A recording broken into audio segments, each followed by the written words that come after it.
Alright guys, we are back again, and I wanted to do a public service announcement that I think is really needed because I think there's been a little bit of a misconception, just kind of surrounds it. I didn't put it there, but I kind of didn't do anything to get rid of it.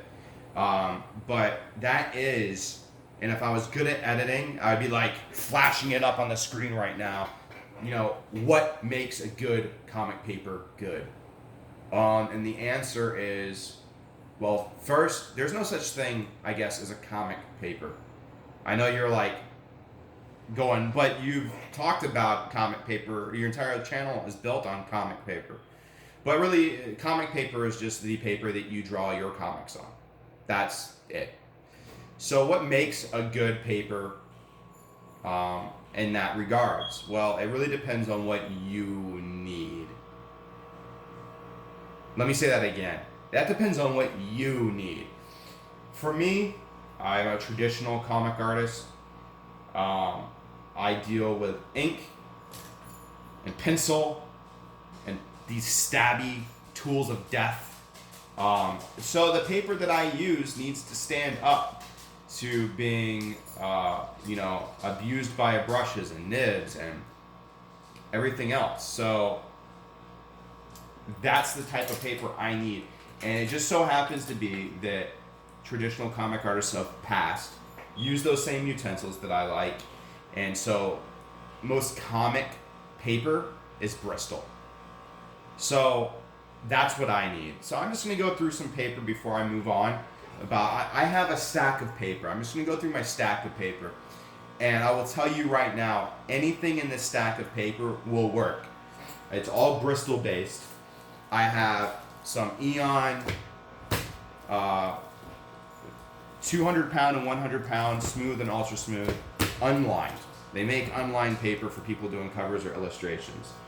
I have a Canson pen and ink pad. This is my on-the-go sketchbook.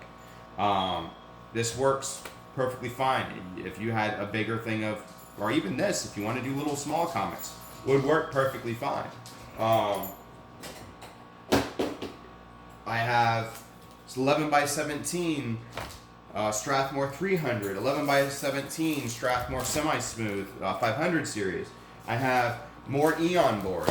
I have Icy manga manuscript paper. I have Maxon manga manuscript paper. I have Deleter Kent manga manuscript paper. Regular Deleter manga manuscript paper. I have Strathmore 400 3-ply. I have Eon manga manuscript paper. I have more Eon board that is smooth, not plate.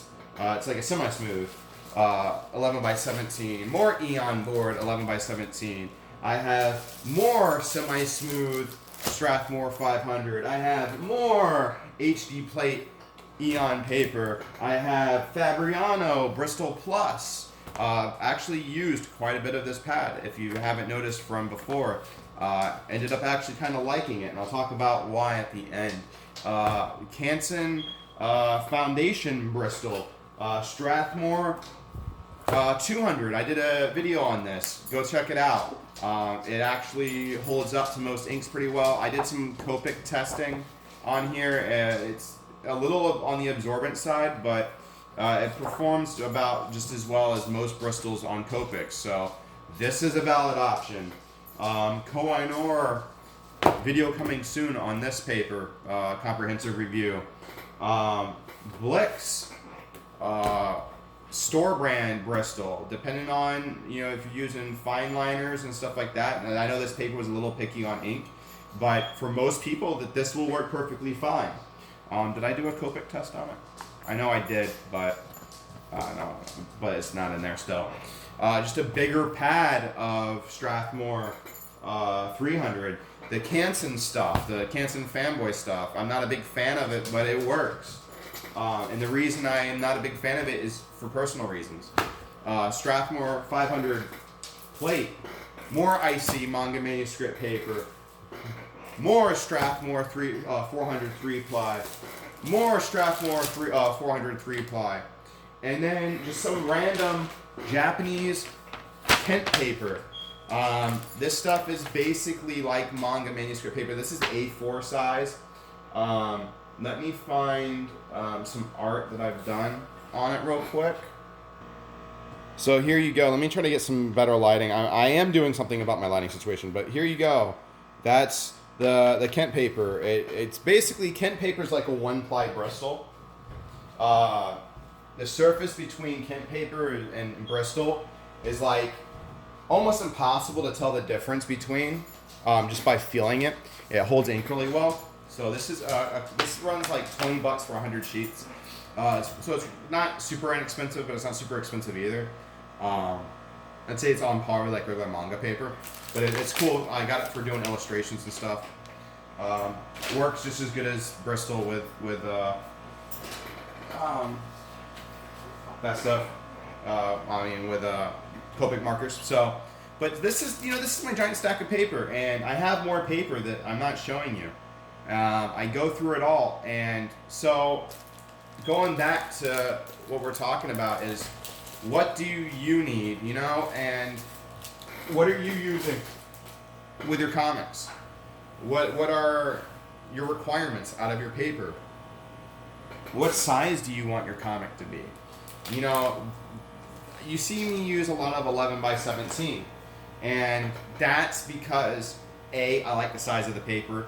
B, it's the standardized size for American comics, so I could take any of my boards, any of the pages I create, if I was to get picked up by an American comic producer or publisher, I guess would be the better word, and I can give them my initial boards and my colored pages, and they can run with it without having to do any weird setup or changes with printing. But for web publishing or individual publishing, the sky's the limit. You can do whatever size you want. You want to use manga paper, use manga paper. You want to use 8.5 by 11, use 8.5 by 11. It really comes down to what size and dimensions do you want your paper to be, your comic to be. Do you want it to be that way, in this orientation, where you want it wider than higher, hey, do it. It's really, there's no limitation on the size of the paper. You don't need 11 by 17. You could use 9 by 12. You could use 11 by 14. You could use 14 by 17. Just, if you're going to reduce it, all you got to think of is, like, if I reduce this by 70, or, to like 70% its original size, what size will it be? If I reduce it to 2/3 its original size, 67%, which is like the industry standard, what size will it be? And then that's going to be your published size. That's all you need to understand. Now, what type of paper to use? Do you want to use Bristol? Well, you could. Bristol's a great paper. It works really well for pen and ink. Penciling on it's great. It holds up to minor watercolor use really well. Most markers work relatively well on it, especially watercolor markers. Colored pencil goes great on it. So Bristol's an all-around great board. But if you wanted to use marker paper, that's a perfectly valid solution. If you wanted to use, I don't know, the Kent paper, that works perfectly fine. Manga paper obviously isn't Bristol. This is manga paper. I mean, this isn't obviously Bristol, but the surface holds up to pen and ink really well, and it's a good option. So what you need comes down to what you need. What you're going to use, what you need to look for comes down to what you need. Are you doing a lot of Copics? Are you doing watercolor? Are you using pen and ink? Are you doing pencil only? The size, do you need, what size do you want to work on, and what size do you want the published format to be? That's all up to you. And you don't need to get locked into, I need to buy 11 by 17. I like working on 11 by 17. That's me. So really it comes down to you. Do you need margins? Do you need blue lines? No. I mean, this is unlined paper here. I could do comics perfectly on this. I could treat every page as a full bleed. Just understand that you might lose a little on the edges, but you don't need, I mean, and even then, I'll even say even then, unless you don't want any pages to be full bleed, then you can draw out to the edge, and the edge can be your margin, and just understand that anything that's outside the edge of paper is going to be, when reproduced, going to be white space. So you know what I mean? Like, there's a million options. So it really comes down to what you want your final product to be and what tools you plan on using. If you plan on doing nib inking, you probably want to use a Bristol paper. If you're going to use a lot of markers, then you might want to use Bristol or a marker paper. If you use watercolors, you might want to use Bristol or a watercolor paper. The reason I like Bristol is it handles everything pretty well. It comes in various surfaces. You know, it comes in smooth, semi-smooth, vellum. So you want more watercolor with texture, use a vellum board.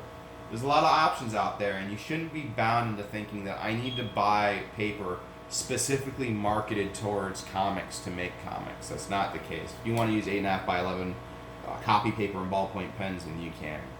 You know, so that's really what I wanted to talk about, is that use whatever paper you want, guys. Don't come onto my channel because I talk about certain things based around kind of like industry standards of like, you're going to be inking it, you're going to be doing that. I mean, you can do everything digitally. If you want to do sketches on 11 by 17 copy paper, scan those sketches in and then ink it digitally, you can. If you want to do it all digitally, you can. If you want to use 8 by 8 paper or 10 by 10 paper, you can. That's all up to you. And all that matters is that the paper that you use works properly for the tools that you're using or that you want to use.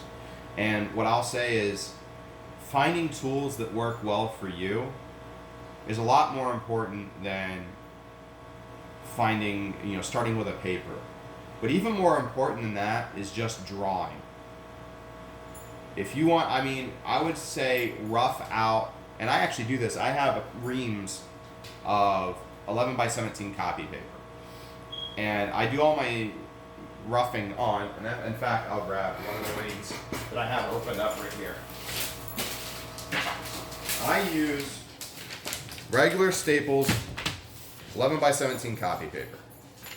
That stuff. This is what I do all my roughing on. All my storyboarding and all my preliminary sketches are done on that. And then it gets light boxed from this to my good paper. And I typically do, let me just put that back real quick.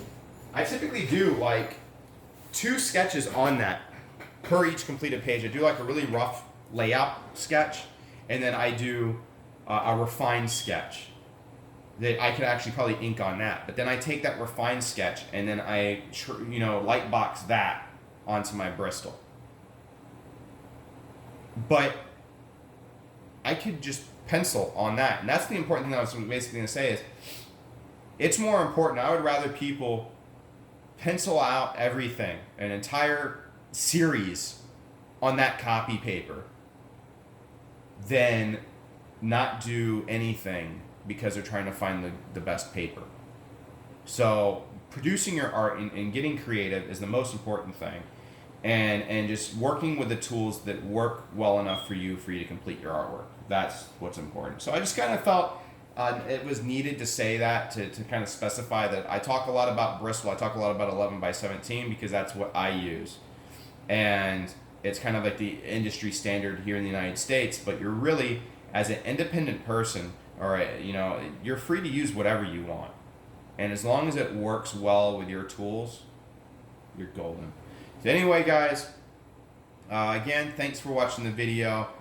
Leave a comment down below if you like the video, like the video. If you dislike it, dislike it. If you have any suggestions, like I said, comments. Really appreciate everybody that comes by and watches my videos, and I hope that I'm able to help you guys out and along the way. Got some more news coming. I'm going to record another video on that after this. And so, thanks all for coming by. Catch you guys later.